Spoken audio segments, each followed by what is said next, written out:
entre sistemas operadores y al interior de un sistema de riego. La verdad es que lo que más me gustó del trabajo que nos presentaron es la diversidad temática, la diversidad de enfoques, la diversidad de estrategias investigativas. Creo que tiene una gran riqueza el documento simplemente en eso. Y un reconocimiento muy grande, y que cada vez es más difícil encontrar en México, es que el producto, el resultado que se presenta en los artículos es producto de una actividad de investigación.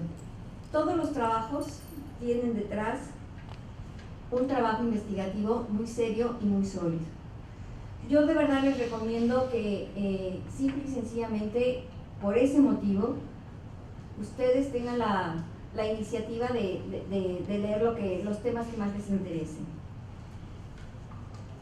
Abordar la problemática de agua desde el eje agua y sociedad, desde mi perspectiva, implica definir de manera implícita o explícita el posicionamiento del autor en el amplio espectro valorativo que enmarca la discusión internacional del agua, cuyos polos son, por un lado, el agua como mercancía, y en el otro extremo el agua como un elemento sustancial de la biosfera. En el medio de estos polos se reconocen posicionamientos intermedios como el agua como derecho privado, el agua como recurso, el carácter público del agua, el agua como derecho humano, el agua como integrante de un ecosistema, entre otros. Posicionarse en un punto o en otro, o en varios a la vez, respecto a este elemento vital, implica formas múltiples de relacionarse para acceder a él, valorarlo y preservarlo o no. El agua, en su carácter de insumo finito y no renovable, es cada vez más preciado y valorado. Sin embargo, no es lo mismo limitar su valor a su función económica mercantil que valorarlo y preservarlo para generaciones futuras, lo que nos corresponde para que siga cumpliendo su función como elemento sustancial de la biosfera y por tanto de la preservación de la vida en el planeta. En este espectro amplio se mueven las diferentes reflexiones que encontramos en el número. Ninguno de ellos se posiciona en el eje extremo del agua en su carácter estrictamente mercantil, sino que casi todos ellos retoman varios de estos aspectos valorativos en su reflexión. El explicitar la valoración del agua es central para sostener un diálogo sobre un recurso vital como el agua, ya que no hacerlo puede llevarnos a obviar las relaciones de poder implícitas en el acceso y el control del mismo. Esta dimensión de agua y poder se aborda de manera explícita en los 4 primeros artículos del número que nos ocupa. El texto de Bannister muestra cómo durante el porfiriato se va construyendo la noción moderna de administración del agua. Esto en el proceso de emergencia del Estado Nacional. Entre la conformación de un Estado federal y el gobierno del Estado de Sonora, se produce un vacío de poder que facilita el surgimiento de derechos de agua y tierra en la región del Mayo. Sin embargo, la forma que adopta la administración y la redistribución de tierras y que se expresa hasta nuestros días en este distrito de riego, evidencia la manera en que se confrontaron y entrelazaron dos mundos muy distintos. Grosso modo, como Bannister señala, uno sería el enfoque indígena del agua, espacio y territorio. En ese mundo, el agua y la materia podrían fluir en un movimiento que afectaba simultáneamente a todos los puntos en su espacio dado, en un espacio dado. En contraste, el otro punto de vista, moderno y con experiencia administrativa, buscaba estructurar temerariamente el espacio con el fin de captar, contener o detener la materia para su distribución de manera ordenada y controlada centralmente. En este sentido, el proceso de legitimar la posesión privada de la tierra conjuntó el desempeño burocrático, la prestidigitación jurídica y el despojo creando así presiones múltiples para cumplir el nuevo orden social moderno. En el artículo sobre los pueblos indígenas de Sonora, El agua es de todos, los autores toman como marco analítico a la ecología política y a diversidad biocultural. Con respecto al primer eje analítico, parten de la tesis central de que la apropiación capitalista de los recursos naturales es considerada como la base de la crisis ambiental global.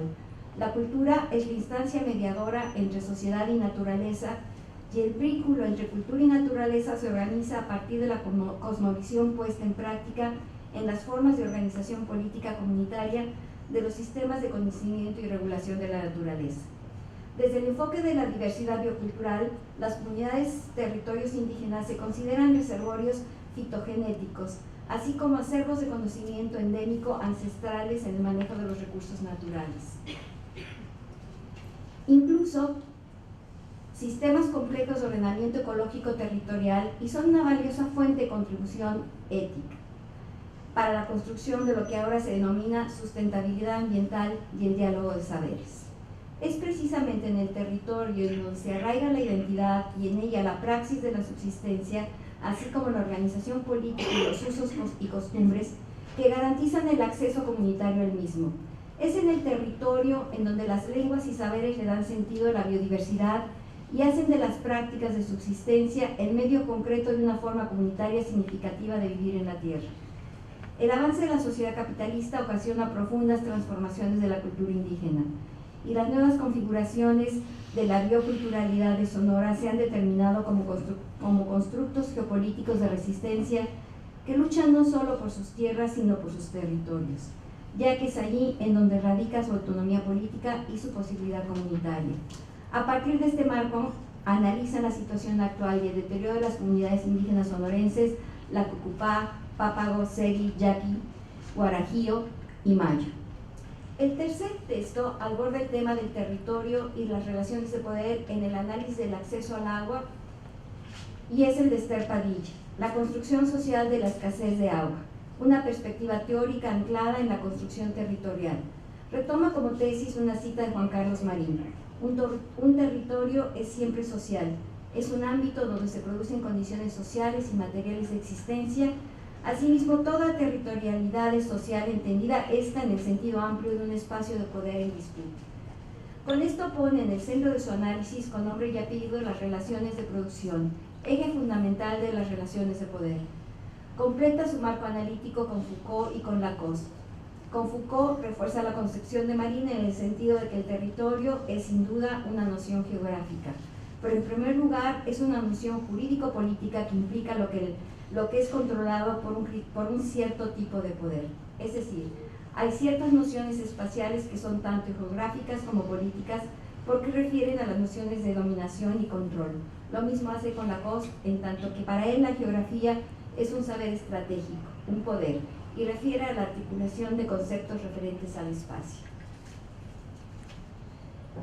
En este sentido señala que los territorios son ámbitos construidos por las relaciones entre los hombres que se producen a través de acciones sociales, que no se crean en forma aislada, sino existen y se reproducen por su capacidad de encajamiento y correspondencia entre otras acciones.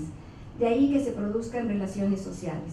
Este punto es central en su marco analítico, ya que sostiene que las acciones sociales permiten captar el proceso de producción y reproducción de lo real.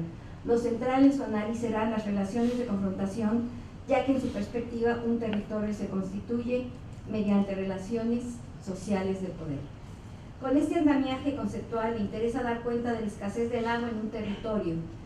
Es una construcción social entre desiguales y para ello analiza el caso de un ejido sonorense entre 1938 y 1955, San Miguel Orcasitas y su anexo Los Ángeles, ubicados en el río San Miguel, y concluye que la sequía y la escasez padecida en este territorio no remiten a un mismo proceso, pero pueden concluir. Un periodo prolongado de sequía puede intervenir en el desarrollo de una situación de escasez, porque implica la disminución de agua disponible en un territorio.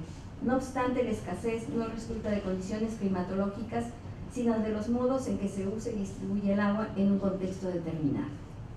El último trabajo de este bloque es el de Mario Alberto Velázquez García. Analiza el tema vigente y muy polémico a día de hoy del acueducto Independencia. Su interés central es el movimiento social que se desencadena por la construcción del acueducto y cómo se construye su identidad, sus discursos y sus relaciones sociales a través de los cuales se manifiesta su descontento por la decisión gubernamental. Su objetivo es contribuir al mejor entendimiento de este problema y dar cuenta de un proceso social significativo con la intención de generar soluciones futuras más documentadas y saber cuáles son y cómo se construyen los lugares sociales donde las personas pueden manifestar su descontento ante una acción que consideran injusta o un riesgo. Su eje conceptual analítico para responder a esta cuestión es el espacio libre de Francesca Poletti. El término refiere a los cambios en las estructuras culturales que se crean durante o como resultado de las acciones de grupos sociales en conflicto. A partir de una revisión de lo que Velázquez denomina el ciclo de movilización social que se ha dado en Sonora en los últimos 15 años, rescata como rasgo el intento reiterado por transformar la manera en que los gobiernos toman decisiones en cuestiones de política pública. El autor concluye que en la emergente democracia mexicana, los gobiernos estatales no han logrado constituir mecanismos regularizados para que los grupos sociales manifiesten su inconformidad. La construcción de estos espacios libres para la discusión de grandes proyectos políticos de política pública sería uno de esos mecanismos para la integración de los movimientos sociales al funcionamiento normal de toda la sociedad, y así dejar de considerarlos como disfunciones sociales que deben ser eliminadas. En el caso de estudio, fue la Autoridad Ambiental Federal la que generó un espacio libre para expresar las críticas acerca del estudio sobre el impacto ambiental, uno de los requisitos federales para la apropiación del acueducto. Concluye que los espacios libres resultan canales de negociación indispensables en una democracia que, si bien puede aumentar los tiempos para la toma de decisiones, reducen la incertidumbre ante los posibles efectos de un movimiento social y aumenta la legitimidad que tendrá el plan de gobierno que surja de ellos. Los siguientes 4 artículos de la revista tienen un carácter más operativo y de evaluación. Refieren a la construcción de modelos, a la medición de eficiencias y sustentabilidad en el manejo y gestión del agua. El trabajo de Alejandro Salazar Adams, José Luis Moreno Vázquez y América Lutz Ley, Agricultura y manejo sustentable del acuífero de la costa de Hermosillo, contiene un riguroso análisis de la situación del acuífero de la costa que muestra el nivel de sobreexplotación del mismo. Se le considera uno de los más sobreexplotados del país. Es además el que mayor déficit tiene de los 61 acuíferos existentes en Sonora y uno de los 16 acuíferos con intrusión marina que hay en México. De los 250 millones de metros cúbicos que se recargan anualmente, 100 millones de metros cúbicos corresponden a la intrusión de agua marina del Mar de Cortés. En el 2006 se redujo el volumen de agua concesionada de 400 a 350 millones de metros cúbicos. Esto, aunado a la intrusión de agua marina, lleva a una importante reducción de la disponibilidad de agua para riego. A pesar de todo lo anterior, se sigue produciendo en la costa con un alto nivel de ineficiencia, es decir, bajo valor de la producción y alto consumo de agua. Para enfrentar la problemática de un uso sustentable y productivo del agua, los autores desarrollan 4 modelos de programación lineal en los que consideran cultivos más rentables, fuerza de trabajo, superficie y agua disponible, valor de la producción, entre otros. Concluyen que con el modelo propuesto, sobre todo el 4º modelo, basado en el cultivo de uva, calabaza y nuez, se produciría el 90% del valor actual de la producción con el 33.4% del agua extraída por los usuarios agrícolas de la Asociación de Riego 051. Estos cultivos son también de exportación, por lo que representa una importante fuente de divisas. A partir de los resultados de su estudio, señalan que la política de administración de agua agrícola debe orientarse a varios aspectos: la eliminación de subsidios agrícolas, la aplicación de medidas que faciliten la reconversión de cultivos, el incremento de las hectáreas con técnicas de riego más eficientes y el establecimiento de medidas que mejoren los procesos de toma de decisiones para la Administración General del Acuífero. Concluyen con la sugerencia de desarrollar modelos que incluyan indicadores ambientales asociados a la recarga del acuífero como clima y factores hidrológicos, entre otros, e indicadores de contexto social y político institucional en el análisis de las características económicas y administrativas del Distrito de Riego 51. Ambos tipos de variables ayudarían a tener una mejor representación de la realidad ambiental, social y política institucional del acuífero. En el artículo de Nicolás Pineda Pablos y Hugo Briceño Ramírez, titulado ¿Por qué son mejores los organismos de Baja California que los de Sonora? Instituciones locales y desempeño de los organismos públicos, los autores proponen partir de un marco analítico neoinstitucional y centrar el análisis en la variabilidad institucional que implica el estudio del cambio de este y la manera como una institución puede modificar o mejorar las reglas y comportamientos que induce. Siguiendo a North, señalan que es innegable que las instituciones afectan el desempeño de la economía. En el caso que les ocupa, les interesa no solo el desempeño de la economía en general, sino más bien el de instituciones o sectores específicos como el de gestión urbana del agua. Parten de la tesis de que las características institucionales inciden de forma directa e indirecta en la gestión urbana del agua y, de acuerdo con Selt y Dinar, pueden agruparse en tres categorías: la ley de aguas, la política pública del agua y la administración del agua. Consideran a los factores contextuales como variables explicativas alternativas a los factores institucionales. Parten del supuesto de que ambos estados actúan en un mismo contexto sociopolítico nacional, tienen una cultura política ciudadana similar y equiparable, comparten una historia nacional, los principios constitucionales y el marco legal e institucional de México tienen una población ética y culturalmente similar y ambiental análoga. Consideran que entre las diferencias contextuales, la historia y los grupos políticos locales que se remontan en las variables que se retoman en las variables explicativas pueden ser un factor importante. La apuesta final que hacen es que los marcos institucionales de la gestión urbana del agua en Sonora y Baja California pueden explicar las diferencias en su desempeño. Después de analizar los indicadores de desempeño y los institucionales, concluyen que hay diferencias significativas en el desempeño de los servicios de agua potable en las dos entidades, que se resumen en una calificación ponderada de 8.3 en promedio para los de Baja California y 6.7 para los sonorenses. De acuerdo a los autores, las diferencias en el desempeño se explican de manera parcial por las reglas institucionales de ambas entidades, que son las siguientes: el nivel de gobierno responsable del servicio. En Baja California ha sido siempre el estatal y en Sonora ha ido cambiando del federal, estatal y del municipal en los últimos 30 años. La estabilidad del marco estatal del servicio. En Baja California se conservan las comisiones estatales de servicio público desde 1967. En Sonora los servicios de agua han pasado por cambios de formato y administración. La duración promedio de los directores de los organismos, 3 años y medio en Baja California, 2.6 en Sonora.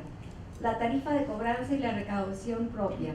En Baja California la tarifa ponderada promedio es de 14.8 pesos, en Sonora es de 6.88. Y otro punto que puede ser muy importante es la continuidad del partido político en el gobierno.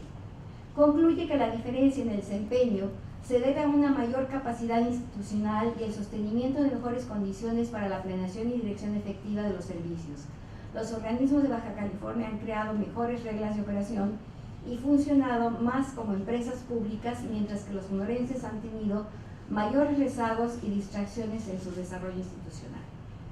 El trabajo de María Eugenia González Ávila y Socorro Arsaluz Solano presenta los resultados de un estudio comparativo sobre la forma en que los gobiernos municipales fronterizos de México cumplen con la atribución constitucional de brindar servicios públicos a la población. Su intención fue desentrañar si existía coordinación con sus pares estadounidenses, además de conocer si hay semejanzas en las formas administrativas y en qué áreas difieren, puesto que se trata de gobiernos con un marco legal y condiciones socioeconómicas muy diferentes, pero con la misma función. Se parte de la definición de gestión considerando dos rubros principales: gobierno y calidad del agua, con 3 variables: profesionalización del servicio, transparencia en la información y participación ciudadana.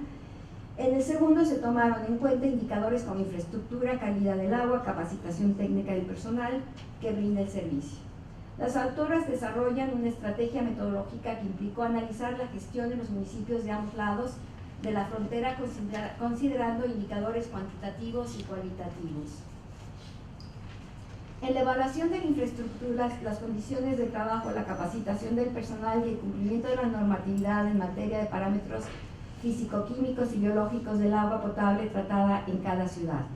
Asimismo, para el tema de gobierno y gestión del agua, revisaron documentos legales, jurídicos que sustentan la dotación del servicio.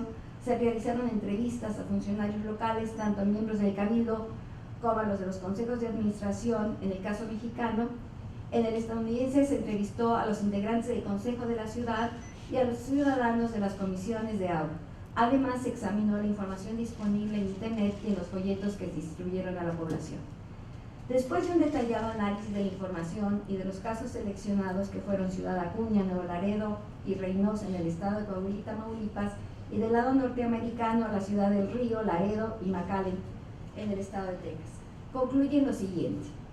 La comparación realizada muestra de manera palpable las carencias de los municipios mexicanos en la gestión del agua, resultado de las diferencias sustanciales entre las ciudades mexicanas y estadounidenses en el nivel de desarrollo, presupuesto, atribuciones legales y cultura política, entre otras. Un signo distintivo de los organismos de agua en México es su carácter político, situación ausente en los Estados Unidos, donde se divide la función política del municipio y la función administrativa. En el caso de Estados Unidos, la experiencia de profesionalización demuestra que los sujetos se identifican como empleados de un órgano de gobierno, no se identifican como empleados de un órgano de gobierno en particular, sino como empleados de la ciudad. El caso de Estados Unidos es mucho más claro en cuanto a la clase de atribuciones. El diseño institucional de gobierno local deja fuera la variable política y el agua es vista como un servicio al igual que otros que presta la ciudad. Una variable en la que los dos sistemas están bastante deficientes es en el tema de la participación ciudadana.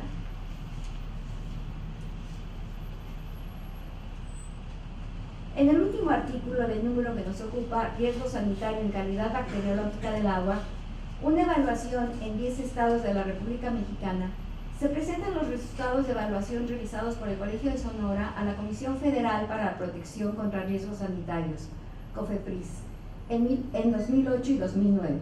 Este trabajo fue hecho por Jesús Armando Aro, Gerardina Nubes y Rubén Calderón Ortiz.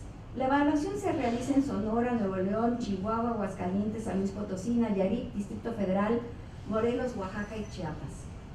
Esta evaluación es muy interesante. Pocas veces encontramos información tan sustantiva de los organismos operadores y de las situaciones de la calidad del agua en el país. En México existen 2.439 municipios, pero solo 1.200 cuentan con organismos operadores que brindan los servicios de abastecimiento de agua y alcantarillado.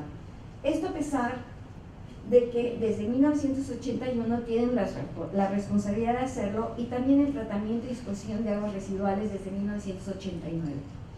Existe una gran desconfianza en la población en la calidad del agua que toman de la llave, lo que ha propiciado, de acuerdo a los autores, el incremento del consumo de agua embotellada.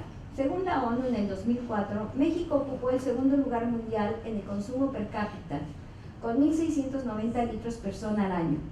Los autores señalan que existen 6.500 productores de agua en México, de los cuales 84% son catalogados como microempresas.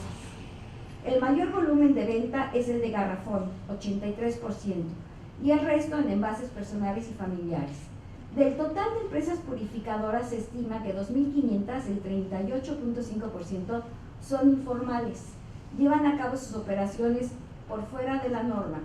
Son denominados llenadores, toman el agua de la llave para llenar garrafones sin tratamiento previo, y controla cerca de la mitad del mercado nacional de prestaciones de tanques de 19 litros.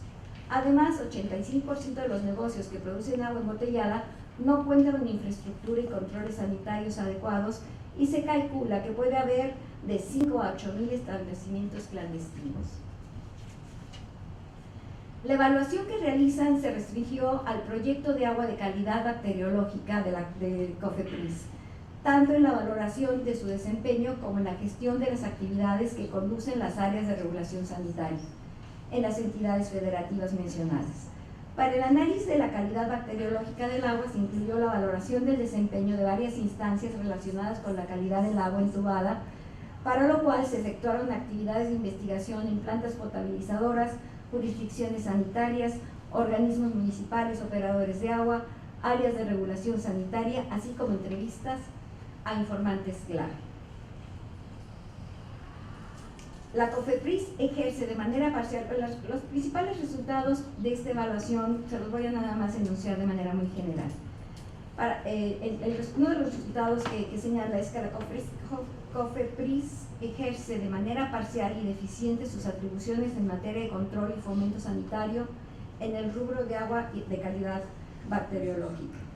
De forma más específica, parece insuficiente evaluar la protección a la salud de la población con base en el incremento en las eficiencias de la desinfección del agua para uso de consumo humano que se distribuye en los sistemas formales de abastecimiento. Se requiere reestructurar el sistema de información y elaborar un nuevo formato, no solo de certificación y de vigilancia sanitaria periódica, que contemple todo lo estipulado en las normas respectivas. Debe reconocerse como riesgo que la salud